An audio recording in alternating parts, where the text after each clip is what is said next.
What is going on in the real estate market? I get that question almost every day. You're hearing all kinds of things in the media about the market starting to shift, the market's hot, there's no inventory, it's a good time to buy, it's a good time to sell. It's hard to know what to believe.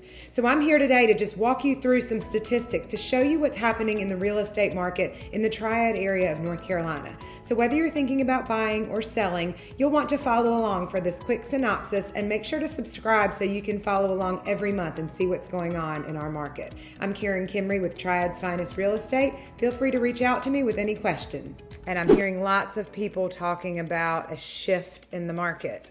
Things just feel a little bit different, whether it's vacations or just the market in general. So I thought now that since the June numbers are out, I would do a quick market update to show you what's really happening in the market. So we're focusing on the Triad area and Guilford County specifically. And just looking at, now that these June numbers are out, kind of what happened and how it compares to the past couple of months. So I'm going to shoot back only 1 year. This has a 3-year chart. So let's start with kind of what these lines mean. The blue line is all of our MLS, which is the whole Triad area, Greensboro, High Point, Winston-Salem, surrounding areas. The green line is Guilford County.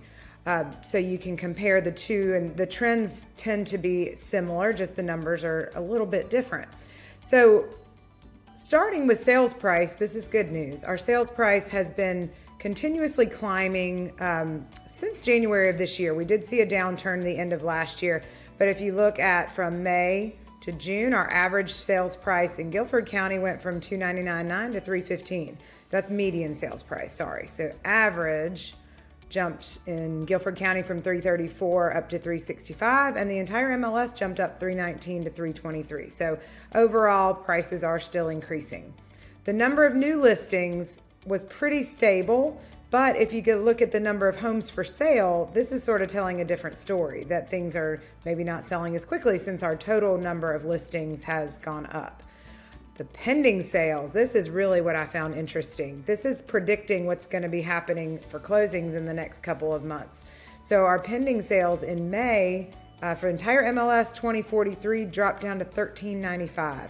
Guilford County 633 down to $395. So our pending sales are way down. Again, not sure if this is really just attributed to school ending, vacations time of year. I don't typically buy into all that. I think it's probably bigger than that. Interest rates still, sitting pretty high relatively, and just not a lot of inventory to look at.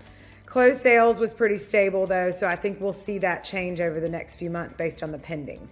Days on market hasn't changed a ton, so this is interesting. We really only went from 6 to 7 in Guilford County, and we stayed at 8 in the entire MLS. So according to this, things are still selling within a week. So that's still a really positive message for sellers. Our month supply has gone up. This doesn't concern me a ton because it's still a seller's market. We're still only in the ones. So if nothing else were to come on the market, we would sell out of our inventory in less than 2 months. So this is still very strong, even though it is on the upturn. Homes are still selling right around 100% of list price. So this hasn't changed really all year. There was a little bit of a dip around the holidays in January, just under 100%. The good news for buyers is things are not going crazy over asking like they were back in late spring, early summer of last year. We kind of stopped seeing a lot of, I'm still seeing it in some price points, some neighborhoods, but across the board, list price, if the properties are priced right, they seem to be selling right around asking price. Price per square foot, kind of along the same lines as sales price, is steadily climbing. So things are still appreciating due to the lack of inventory. Dollar volume has steadily increased, so that's good.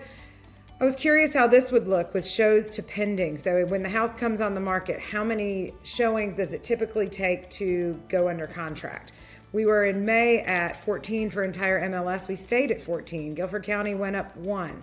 So that hasn't changed much. I kind of expected that to be a little bit different. It seems to me, just from what I'm seeing, that buyers are getting a little bit pickier and that it may take a little bit more activity and showings to be able to generate a contract. But according to this, across the board, that really hasn't changed much. And we are seeing a little bit less activity per each listing. I'm definitely seeing this. I'm just not seeing the number of showings in most properties that I did this time last year. But from May to June, it only went down slightly. So Guilford County showings 10 versus 9, and entire MLS 8.1 to 7.7.